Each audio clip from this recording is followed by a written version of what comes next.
Huge blunder. How did I leave that out? Huge blunder. We should have been ahead of them and said, you know what? We're a powerful force in this country. They're going to come down on us and come down heavy. We need to prepare ourselves. We need to know what they know. We need to have our own plants, our own molds, like they try to have molds within us. We need to do it within them. He agreed to cooperate. Why was that so big? They never really knew the organization. They didn't know the structure. They didn't know it. It was a big blunder because that's what blew the whistle on the life. That was it. If you want to stay in crime, that's up to you. You want to be stupid, that's up to you. But if you're going to be a criminal, do it alone. Don't put your life in anybody's hands, because one day they'll probably give you up. The RICO Act killed us. The Donnie Brascos killed us. The surveillance techniques killed us. They got us.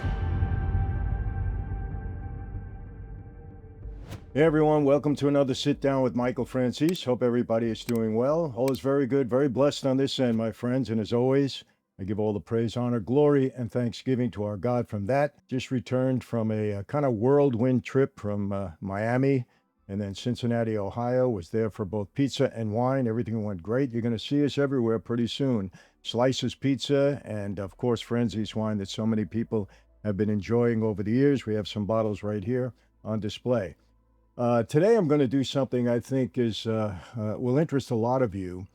And I'm going to call it the biggest blunders in Cosa Nostra over the past, 50, 60, 70 years. Blunders that didn't help, that gave law enforcement an edge, I would say, that would work to go against the mob in many, many ways. Some of them were not smart moves. Others were just blunders, and others were just moves by law enforcement that went in their favor.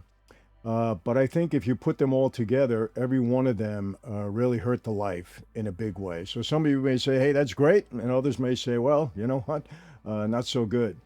And in recent years, especially in the last couple of months, I've had so many people say, Michael, you got to bring the mob back. The government is just as bad. And the things we're finding out in Minnesota and now California and all this stuff going on with ICE and everything else, neighborhoods were a lot calmer when we were there. And that's the truth.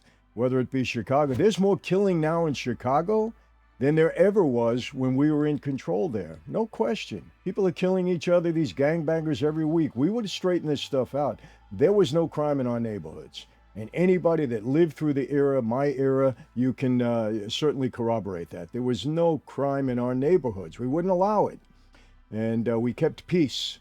Vegas was a better place. I'm not cheerleading for the mob. I'm just giving you the reality of the street. The street was a better place when we were around in many ways. You didn't have the street violence. We took care of business in that regard. But there were many blunders that really caused the mob to get hurt. So like I said, some of you may say, great. We can go way back to the days of Al Capone, but remember, it wasn't really organized back in those days. So Capone, getting indicted and eventually getting convicted for tax fraud and him going away, did it really hurt the life that much? No, life still moved on. There was other things that went on. Guys took over. It wasn't the same. It wasn't really until, the mid-40s when Luciano organized Cosa Nostra into the families, created the commission, that we really became a real powerhouse in this country. That's when we started to exert control over the unions, exert a lot of political control, take control of a lot of businesses, take control of certainly of Vegas and the gambling in this country. So that's when it really became organized. You got to give Luciano, Meyer Lansky, you got to give those guys credit for doing that. But there were some things along the way that really hurt. My friends, I have a question for you. How would you like to get more of me? When I say more of me, I mean intimate phone calls, Zoom calls, Q&As, questions. You can ask me anything that you want. Behind the scenes information. I can't tell everything on YouTube. This is an elite group. We have over 1,000 people that are involved, not only with me, but helping one another. It's a great platform that we've created. So become part of the family. Yes, it's an offer that you shouldn't refuse. michaelfranzese.com/family. Be part of the legacy today. And I think if we want to start, we go back to 1962 with Joe Valachi. You know who he was. He was a Genovese guy that eventually became the first major informant against Cosa Nostra. And why did that happen? Well, he was under Vito Genovese at that time, and Vito didn't do the life any good. I got to tell you that. But anyway, he was a narcotics trafficker. Valachi was, and he got a 15-year sentence, I think, for narcotics trafficking. He was in prison, and for some reason, he felt that Genovese put a hit on him. He was very concerned. He was very paranoid, and he was a killer. So while he was in prison, he killed a guy that he thought was commissioned by Genovese to kill him. And after that, he got convicted. He got a lengthy sentence, or he was going to get convicted, got a lengthy life sentence. So he wasn't coming out of prison.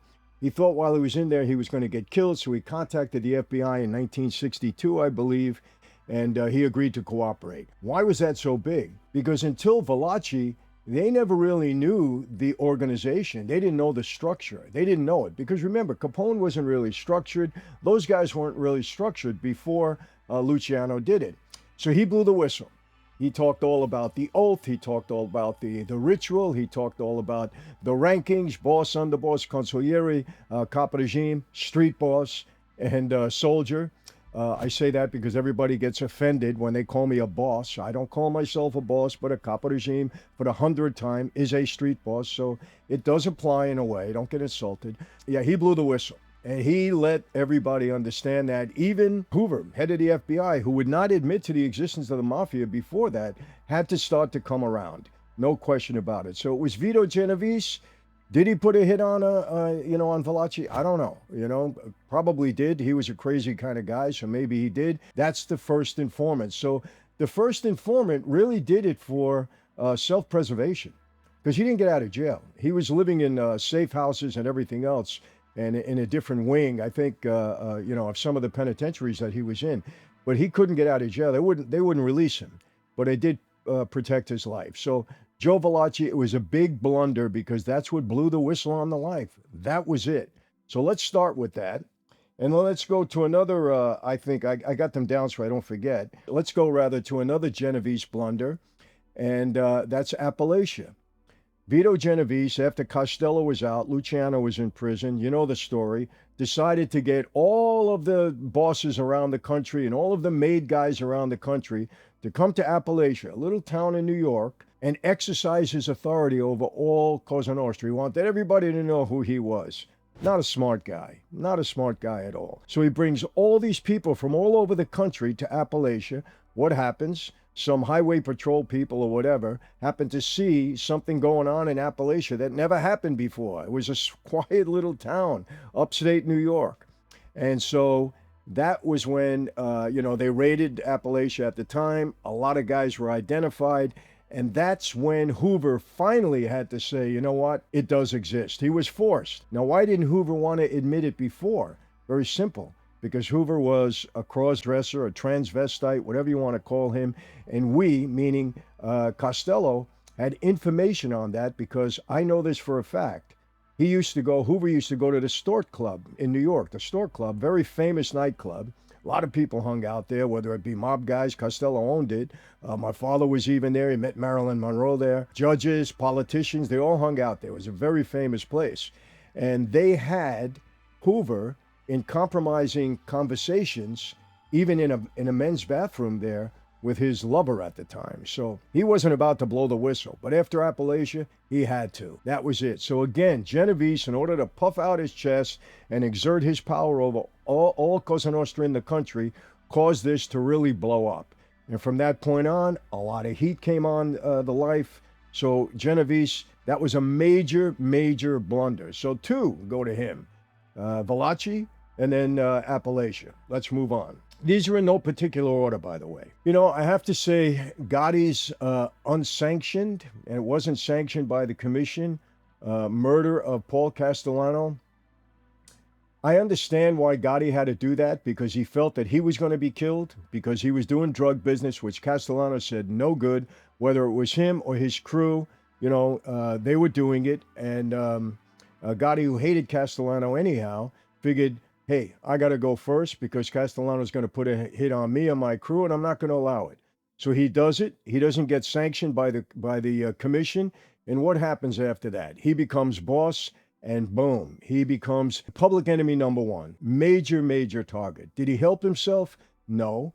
because he threw his chest out. You know, he wore the fancy clothes. He didn't do what Carlo Gambino did, and a lot of the old-time traditional bosses who tried to stay out of the limelight, guys like Gotti. Unfortunately, Joe Colombo, for a different reason, he was trying to do it for a good reason with the Italian-American Civil Rights League. It didn't work out. But Joe Colombo, and then, of course, Al Capone, all these guys that were so high profile, it doesn't work out for them.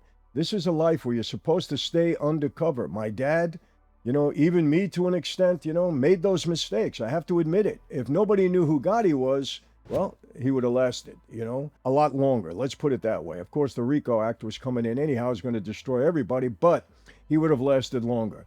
You know, even myself, if nobody knew who I was, if I was undercover, I might have lasted a lot longer. Eventually, I would have went down, no question about it. My dad, the same thing. All of us that are high profile, you don't make it in that life. There's no question. They're going to get you.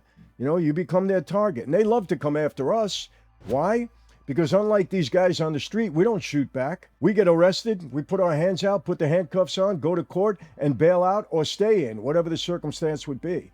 That's why the FBI loved us, and we make the biggest headlines. That's why they came after us, because we created careers, we were easy targets, you know. We didn't shoot back, we didn't kill them. We were the FBI's dream targets, no doubt about it. So remember that. Okay, so I'd have to say that was a major bad move and such bad timing, because that's when the RICO Act was really, you know, on strong. They had already used it in the commission. They were using it against everybody. So they were going to use it against Gotti, no doubt, and they did. And boom, he went down. It brought a lot of heat, no question about it. But again, I have to cut both ways. Gotti thought he was going to get killed, and maybe he would have. His crew was going to get killed, so he acted first. He didn't wait for sanctioning. And what happened? He did turn some guys against him. Chin Gigante put a hit out on Gotti. You know, unfortunately for Chin and fortunately for Gotti, it didn't work. The Chico went down instead. Mistake. He got into the car that Gotti was supposed to get into. Boom. It blows up. Whether it was forced and had to happen or not, it wasn't a great move, and it did cause a lot of heat on the life. So that was a blunder. Let's put it out down as a blunder. Okay, another one. Huge blunder. Joe Pistone, Donnie Brasco. The Bonannos accepting him in. Ruggiero, Sonny Black, bad move. Joe Pistone was a very, very effective undercover agent, a very, very effective guy in that life. He put over 100 guys away that he testified against. He was extremely good at what he did. Sammy and I got into a little, you know, verbal back and forth over him. Oh, Michael, you became friends with Joe Pistone. I said, what are you mad at him for, Sammy? He did better at his job than we did at ours. We didn't smoke him out. We didn't know who he was. We should have. We just let him in because sometimes money blinds people, you know. But that was a bad move because he took down the Bonannos. No question about it. So that was a major, major blunder. No question. Joe Pistone, Donnie Brasco, my good friend. Sorry, people, but I love the guy now. He's a great guy. I really mean that. He did his job. We always said this. My father had this, mindset. I had the mindset. Listen, okay, you know who we are. We are the criminals. You are the FBI. You have a job to do. We have a job to do. If you come after us legally, you don't frame us, you don't harass our families, and you take us down the right way, we don't have any beef. We may not like you, but we don't have any beef. None whatsoever.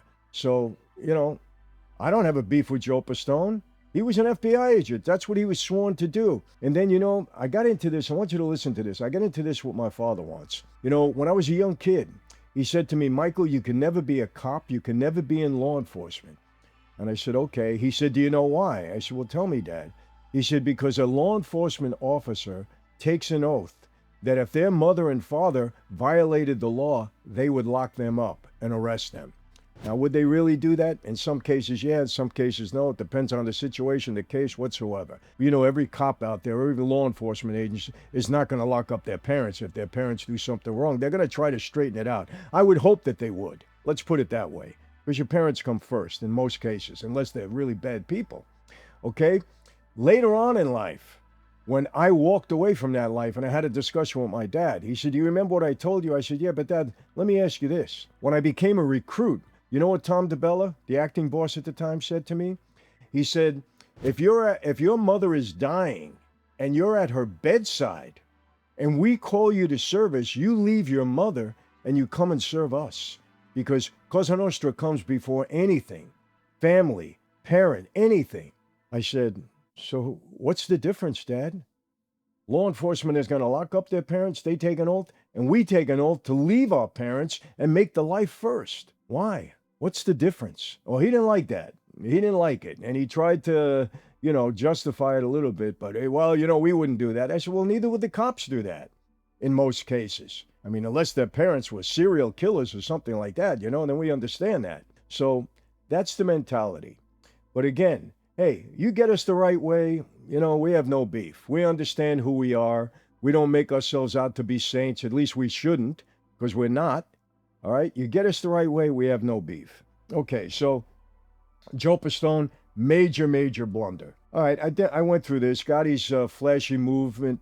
Again, people, you cannot thumb your nose in the face of the FBI. They got all the tools. They got all the money. They got all the time. They got all the weapons. They got all the laws. They're going to bring you down. They know how to create informants. They're going to bring you down. You can't do it. It's the message that I give to young people all the time, these gangbangers. You're not going to beat them if you're in their face. The only way you have a shot is to stay undercover, stay in the sidelines. And I tell these kids all the time, if you want to stay in crime, that's up to you. You want to be stupid, that's up to you. But if you're going to be a criminal, do it alone. Don't put your life in anybody's hands, because one day they'll probably give you up. Do it alone, or you'll give them up, one way or the other. That's just how it goes. Law enforcement's got too many weapons. People don't want to go to jail for long periods of time. Face it. That's the reality of it. Don't let anybody tell you different. The one thing I have to say about Cosa Nostra today in New York, I don't hear about them anymore. Every couple of months you see a story about them. I don't hear about them anymore. Smart. Are they building up? Possibly. They're staying undercover. During my time in that life, every single day, New York Post, Chicago Tribune, New York Daily News, Long Island Press, every day there's a story about somebody.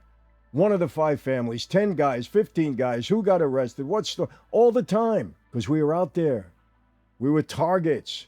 They knew who we were. Today, you don't hear much. So that's to the credit of these guys today if they're functioning capably. We had a mob bust recently in that whole gambling situation, but other than that, you hardly hear it anymore. Not like it was in my day, in my era. Forget about it every day. I was in the paper so much, it was terrible. Stupid. Stupid of me. I admit it. What am I trying to prove by being known to the FBI when I'm a criminal? It's dumb. Sorry, but that's now I didn't do it intentionally. I didn't sit down for interviews back then. I didn't do all of that. But I was out there. I was, I had a jet plane. I had a helicopter. I had 2 boats. I had 3 houses across the country. I had a big crew. I couldn't help it. Not an excuse. I'm just saying that's the reality. Did it go to my benefit? No, because I became a major target. 7 indictments, 18 arrests, 5 trials. What good did it do me? No good. Can't do it that way. Okay, so Gotti's flashy thing, no good. Another one. This was important because it brought a lot of heat. Bugsy Siegel. Flamingo Hotel. He was another flashy guy. Bugsy Siegel used to hang out with George Raft, the big actor back at the time. He loved to be in Hollywood. He loved to sit down and do interviews and stuff like that. Very, very flashy guy. Flashy dresser, good-looking guy, and created a lot of heat during that whole time when he was building the Flamingo in Vegas. And so what happened? It brought heat on Vegas. Even though Vegas, we were still able to build that city and function there okay, but now they knew that we were part of it. So his flashiness at the time didn't help. And then what happened? He gets in trouble with the family. Whether he was really skimming money, you know the story. I'm not going to get into it or not. I don't know if he was skimming money. They say he was. Who knows? Usually where there's smoke, there's a little fire. So it probably could have happened. And what happened? He gets shot and killed. I know very well. A guy by the name of Tony Lee, nice guy. He was the second in command of the Beverly Hills Police Department. The murder of Bugsy Siegel still hasn't been solved. It's a cold case, and they say the mob did it. I don't think so. I think it was somebody else. I really do. Was it law enforcement? Possibly. Was it somebody he had a beef with? Possibly. I don't know if it was a mob hit, that was brought down. We saw that in the movie Bugsy, that it was a mob hit, that Meyer Lansky couldn't help him. I don't know. It's still a cold case. Nobody came forward, as a witness to testify or to give information on that. So we really don't know. But the fact that he was so flashy and caused so much, stirring around everything, it wasn't good.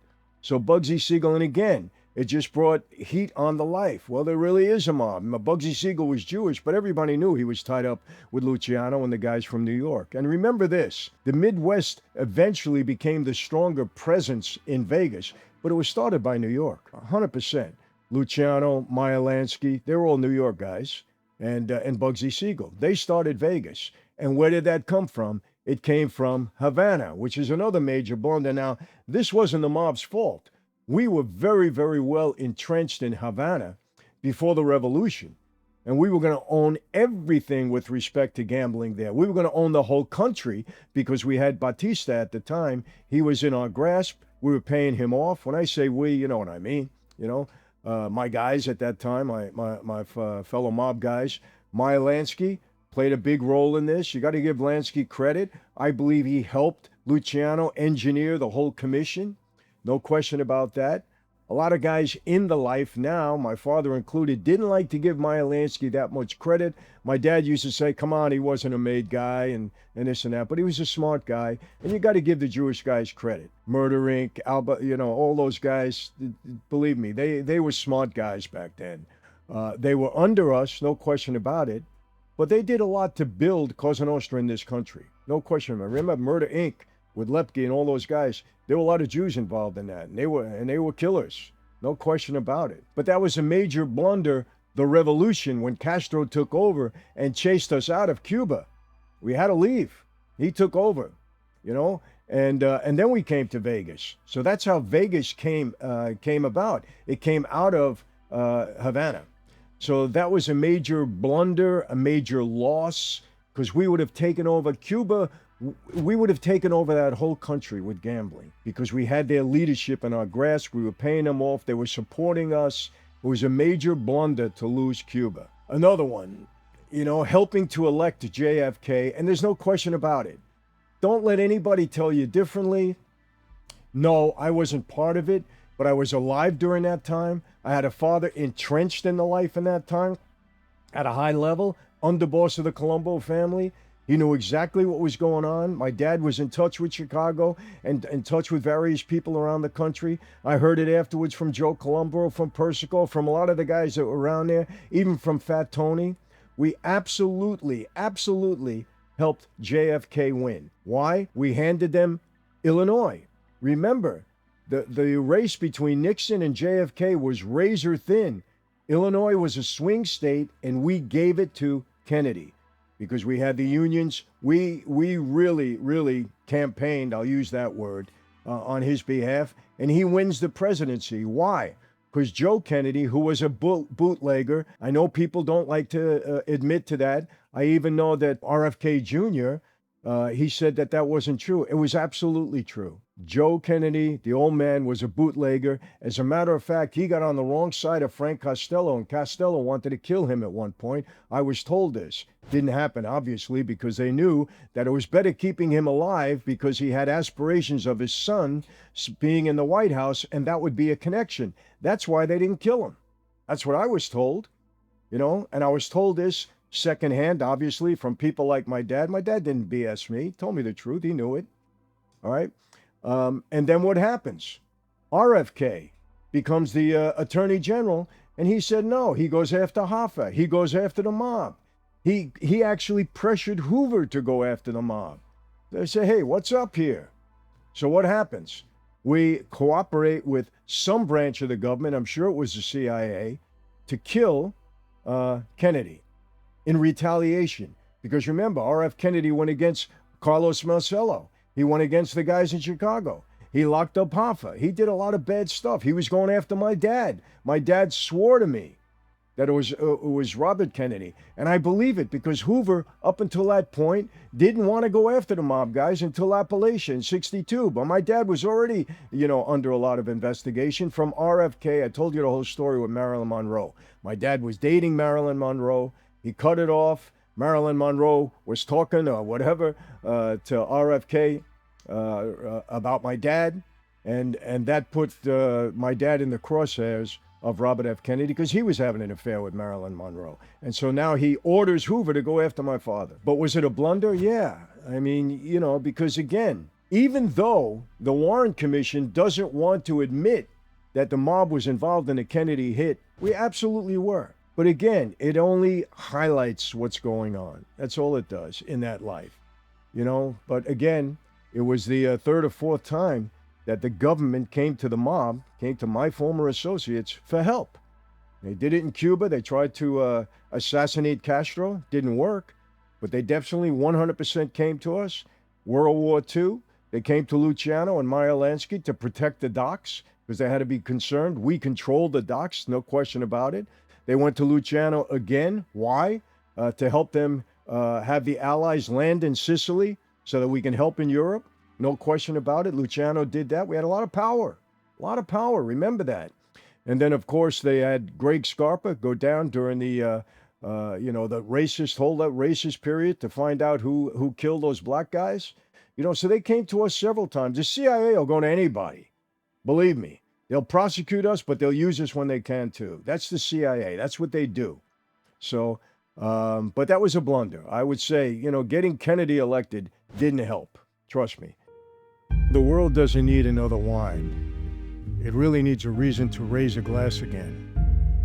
A reason that's real. A reason that means something. Because most people, they drink to forget. We drink to remember where we came from, what we stand for, and who we still fight to become. We don't follow trends, we break them. Our bottles don't look like anyone else's because our story, it isn't like anyone else's. It's about freedom, about redemption, about family. That's what's inside every bottle. So, to the ones who think different, who live different, who drink different, salute.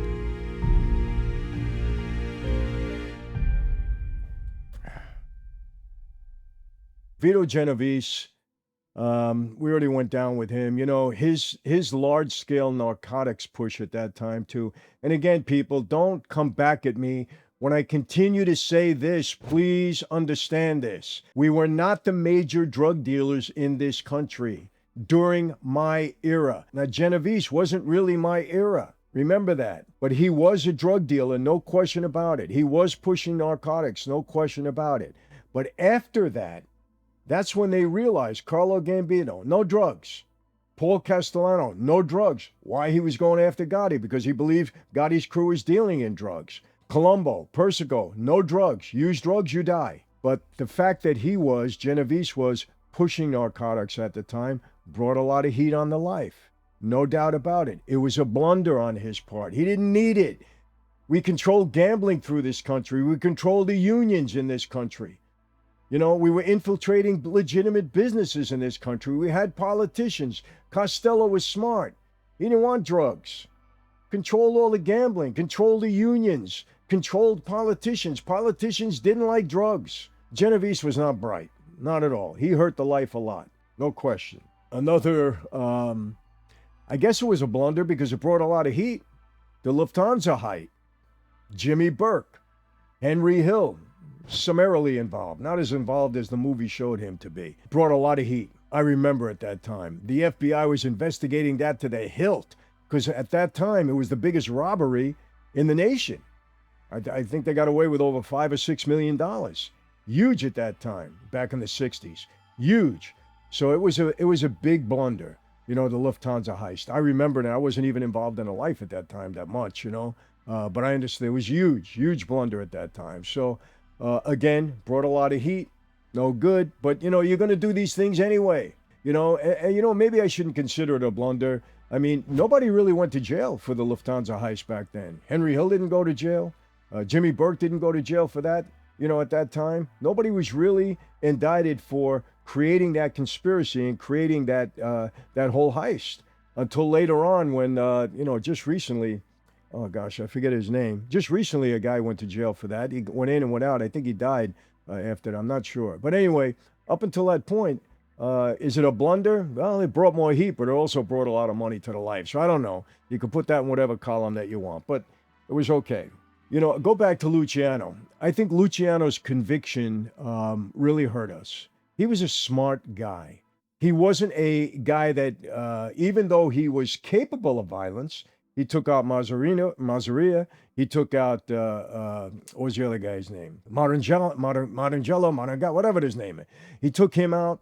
So he was capable of violence, but he also knew that it wasn't the best way to go. He knew the mob had to be run like a business, and he promoted that. It's why he created the Maranzano. I'm sorry. Okay. That's why he created the commission. He knew we had to run this like a business. His conviction, his sentencing to 40 years in prison, his deportation really hurt. I think had Luciano not went to jail and been able to operate like Carlo Gambino or like these guys that lasted all that time, had he been able to operate like that, I think we still might be in existence. I don't know. RICO came along and did all that damage, but that really hurt. It really hurt. The timing was bad because he had just created the commission. He was just getting the mafia, in this country really organized, and everybody looked up to him and respected him.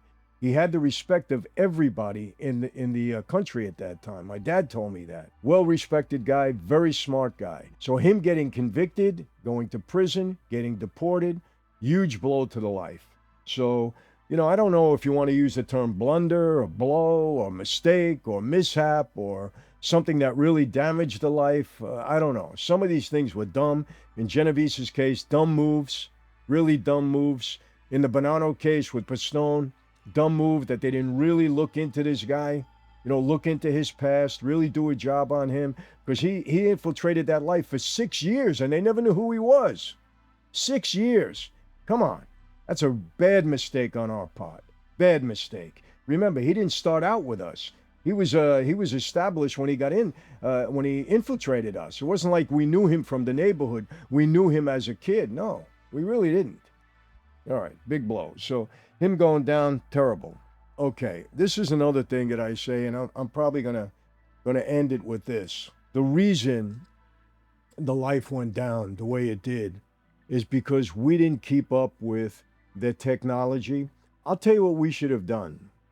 When I look back on it, hindsight is always what? 2020. What we should have done, we should have realized that, hey, we're huge targets. Government knows who we are. They're going to continuously be looking for ways to take us down. We have to be one step ahead of them. What we need to do, we need to hire our own investigators. We need to infiltrate like they infiltrated us. We need to infiltrate them. We need to raise up our informants and put them in the Department of Justice. Put them in the FBI. We need to do that. We need to be smart enough as a criminal enterprise to look for self-preservation and have our homegrown people infiltrating the government. That's what we should have done. We weren't that far advanced in our thinking. We thought we had it going on. The loyalty part. Well, we took an oath. We're not supposed to betray. We didn't foresee RICO. We didn't foresee these bugging devices that they have. I don't want to get into who it was, but there was an informant that had a bugging device in his Yankee hat that was, this big. You couldn't see it. And it'll pick you up from, 10 yards away, the conversation.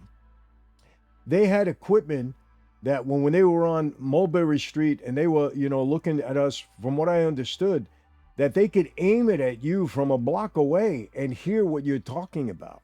We should have been ahead of them and said, you know what? We're a powerful force in this country. They're going to come down on us and come down heavy. We need to prepare ourselves. We need to know what they know. We need to have our own plants, our own molds, like they try to have molds within us. We need to do it within them. We weren't ahead of the game at that point. We weren't one step ahead of them. I like to say in the gas business, through the system and operation we had, we were always one step ahead of the government as far as them coming down on us and learning our system. We always anticipated what they were going to try to do next. And when they tried to do that, we had another system in place that could take over. We should have done the same because we were too powerful a force in this country, and we had to realize that they were going to come at us with everything in their arsenal. And they were going to create new tools in the toolbox. But we didn't do that. We didn't do that.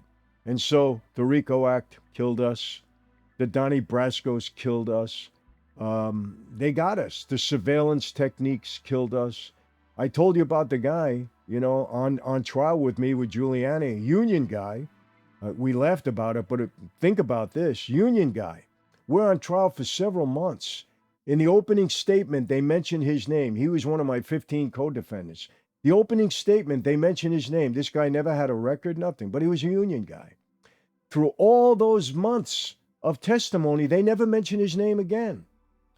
The day they're going to sum up the case, you know how it goes. The prosecution sums it up, and then the defense sums it first, then the prosecution, then it goes to the judge who charges the jury, then the jury gets it. Well, what happens? Just before they're ready for the summation, the prosecutor says, I have one more tape to play. They play the tape. It was against this union guy. And you know what the tape says? It was a surveillance. It was a tape recording. They had the room bugged, the conference room. And this guy is in the conference room, this union guy, talking to a bunch of his people. And on tape, as clear as day, he says, listen, what we are doing here is criminal. We are committing a crime. If this room is bugged, we are all going to jail. It was a 10-minute tape. That was it. Convicted, he got 7 years. I was acquitted in that case. He got 7 years because of that one surveillance tape. So what? We weren't prepared for this. Gotti went down. How many tapes that were on Gotti? Hundreds of hours. Bad. You know, Angelo, Crack Quack Ruggiero, bad tapes. So many tapes have brought so many people down. I'm going to be honest too. I had a big undercover investigation on me. The FBI undercover agent had 83 tapes on me. He had a Nagra tape. It had to his back. But you know what? I have to say this in my defense.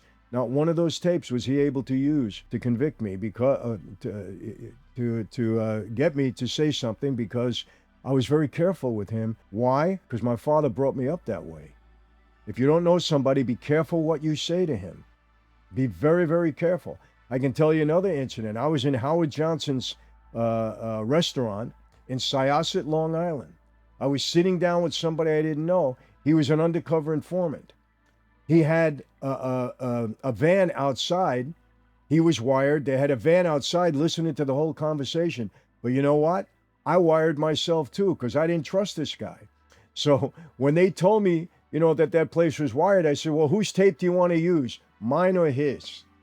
I didn't say anything at that time. People, I'm not saying I'm that smart. Don't get me wrong. I was just a good listener. And when my father prepared me, I listened. My father used to hold the phone and say, you see this? This is a cop. It's a cop. Don't talk on it. Bad. I can't tell you before cell phones how many times I would run to payphones. Oh my gosh. Take my dad to a payphone, run to a payphone, me, myself. We had a beeper at the time. We didn't talk on phones. I told my whole crew. I said, if you get caught on a wiretap, you're going to be in trouble. Another incident I'll give you. My friend Frankie Sestaro picks me up. I get off my plane. I'm coming from Florida, right? He says, we got to go to meet, what was his name? Jewish guy. I forget his name at the time. He was a gas guy. He said, we got to go meet him. You know, we got a dispute over the gas. He explained it to me. I said, all right, I just got home, but let's go. We get to the offices in Amityville, Long Island, right? And I said, where are you going? He said, well, we got to go up to his office. I said, you know what? I'm not comfortable. I don't want to go in his office. I said, bring him down here. Let's go into the cafe. Okay. So I go into the cafe. I'm reading the newspaper. And I'm waiting for Frankie to come down, right? He don't come down. Half an hour, 45 minutes, an hour. I'm not going up there. I just did not have a good feeling. Okay, he comes down As a matter of fact, I called at the time. It was taking so long. I called Louis Fenz up. I said, Louis, come and pick me up. I don't know what the hell Frankie's doing up there, but I'm not going in the office. Okay, so in the interim, Frankie comes down after an hour and a half. I said, what are you doing up there? He said, don't worry about it, Chief. I settled everything. It's all good. No problem. Blah, blah, blah, blah, blah, blah. I said, all right, but I told you, I didn't feel good about the, no, it's all handled. Don't worry about it. Cut to later on, I'm on trial. The discovery comes up, right? In the Giuliani case. What do you think happened that day? Number one, they had bugs. They had cameras in the trees walking into the office, right? The office was bugged. Not only that, there were two undercover agents, the FBI agents. Well, I don't know if they were undercover, but they were sitting in the same cafe as I was. This meeting was all set up, all set up. They were sitting in there watching me. So what happens? Here's how they tried to portray that whole scene. Oh, Michael didn't go up. He was waiting downstairs. Frankie negotiated it for him, but then Frankie came down and filled him in on everything. That's what the agents were going to testify to. That's how it was. So we didn't keep up with this stuff. Now, was I that smart? I'm not saying that. But I was a little alert to this thanks to my father and me being a good listener. All you people out there, you know, something that I teach when I mentor people, be a good listener. Don't run off your mouth. That's why so many times when people say things on social media, I listen. I'll use it later on. I'll use it to my advantage, but I'm not ready to speak about it right now. When you open your mouth, make sure you know the timing is right and you know what you're going to say. Don't make it get used against you. Trust me. Be a good listener. Don't run off your mouth. So what happened? Because of that, when Frankie and a few guys got indicted with me and I said, we're going to take a plea because it's going to be tough to beat this gas case. Oh, we don't want to take a plea, blah, blah, because they had never been in prison. Okay, after those tapes came down, I said, what do you want to do now, Frankie? You put me in trouble with this because if you'd have listened to me, we wouldn't have had any trouble here. You would have told the guy to come down and we would have sat and talked about it. The table we were at wasn't bugged. We wouldn't have this trouble. Well, you didn't listen. Then they took a plea. I got 10 years. They all got 5 and under. So anyway, these were some of the blunders. So let's go over them again, just to summarize everything. Number one, Valachi, bad. Genovese, again, hit on Valachi. What does Valachi do? He decides to become an informant, self-preservation at the time. It wasn't that he felt he was going to be betrayed. He didn't want to get killed. He didn't get out of prison, but he became the first major informant and blew the whistle on Cosa Nostra. Bad. Genovese again. Dumb move, blunder, Appalachin.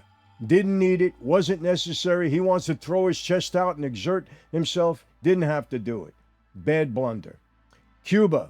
Blunder, not on our part. We got chased out after the revolution. Wasn't our part. We would have really controlled Cuba for quite some time till the U.S. government stepped in. Who knows? They would probably got us there also.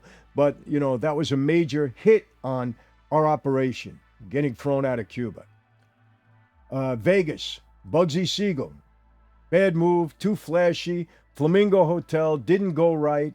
You know, hurt us a lot in that regard.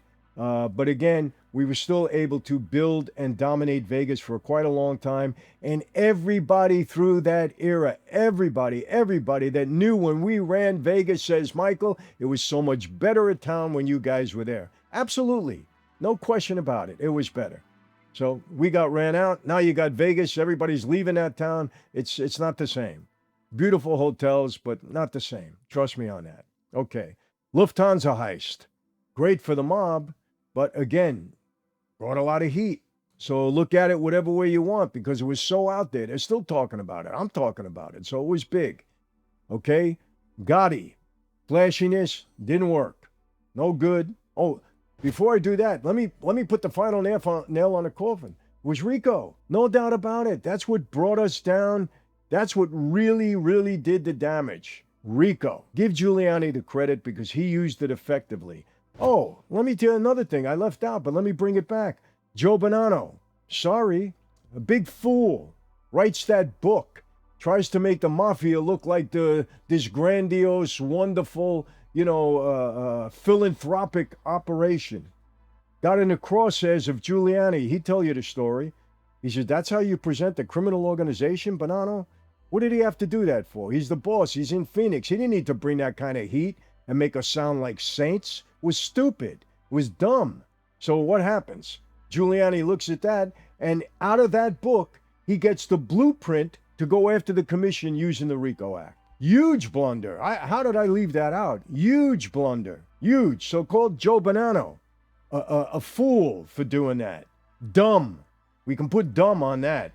Dumb. Really dumb. That book. I forget the name of it. Stupid. Okay? No need for it. What do you need to write a book for? And make us look like saints. We weren't saints. It was dumb. The CIA getting involved, the Kennedy assassination, all that kind of stuff. Just no good. These were things that really highlighted and hurt us eventually. So, listen, I hope you enjoy it. I know many of my followers love to hear the mob stories, people. And remember this, I'm not the hero of every story. I'm not going to make things up.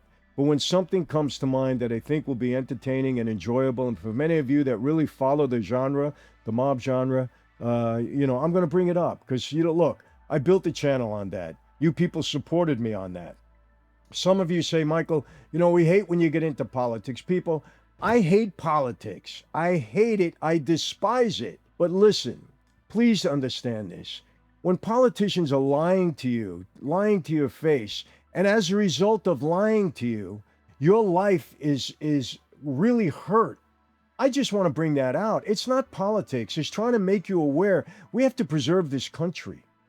When I see them acting like crooks, which they do all the time, Minnesota, California, you name it, thieves, Pelosi, a thief, abusing the system, all of these people, I just want to bring it to your attention because I'm into crime, because I was a criminal, and I recognize it. I know it. Remember, I had politicians on a payroll with my gas business. I watched them get envelopes. I gave them envelopes. I understand this. These people, many of them are thieves. They're crooked. But when they're thieves and crooked, it hurts you. I just try to bring it out.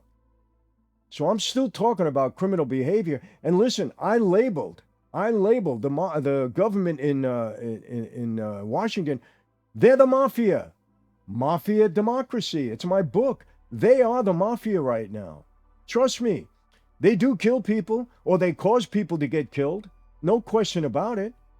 You think Biden bringing these criminals over the border that raped and murdered our girls, that's not just as bad as me putting a gun to the back of somebody's head? Why not? At least if we were killing somebody, we're killing our own.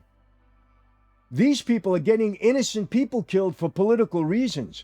They deserve to go down for that. I'm sorry. Bad people. Bad people. So understand, there will always be mob stuff on my channel. I will not abandon it. I promise you. But stick with me on the other stuff because it's information that you need to know. That's why I do it, people. You need to understand it. I'm not trying to attack people. I will attack the government because they are attacking you. You just don't know it. And what do we need to do? We need to clean up this country. We need to get these people out. And I've told you, I am a Trump supporter because I support his policies. If Trump all of a sudden would do something that I think was really detrimental to these people, I'll bring it out. Well, what about the tariffs? I don't know. He thinks these tariffs are bringing a lot of money into this country. Until I see different, I have to support it. What can I tell you? So don't give me that. This isn't about Trump or any other thing.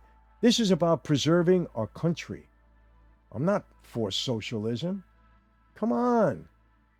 All right, I'm not going to go any further now. I just want you to understand. So yes, we're going, and I feel like talking to you like I'm talking to my friends.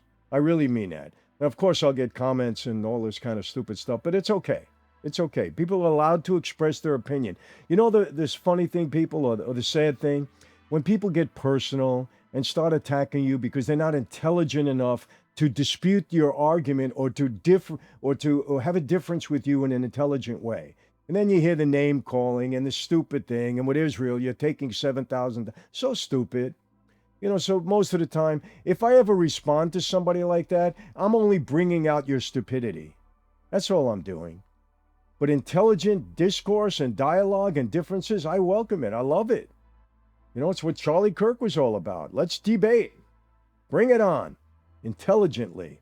But you get stupid about it. You know, most of the time we'll just block you or we'll respond to let other people know how ignorant your statement was. That was it. So, my friends, I hope you enjoyed this today. How do I always leave you? Same way. Be safe. What's going on in this country now? And listen, I'm going to say it again. Do not challenge people with a gun. Do not challenge ICE agents with a gun, law enforcement with a gun, FBI with a gun. Do not challenge them, berate them, get in their face, get physical with them, because they can kill you. And for all you guys out there, do not allow or let your ladies do it. They're not supposed to be doing it. Don't let these government cowards, I was going to use a different word with a P, but I'm not going to. Do not let these government cowards use our women to fight ICE agents to deflect off of their fraud and their inability to protect you. They're cowards. They're not men.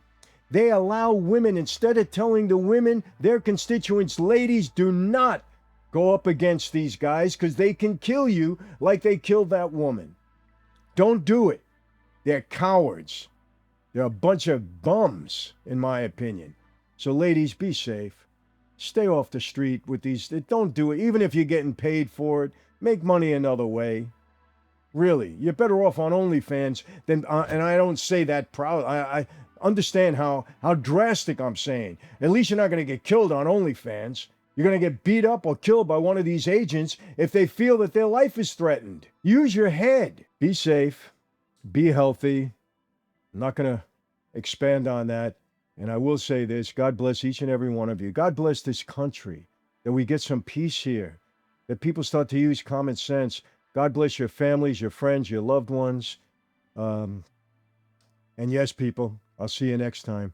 Please stay tuned. Thank you.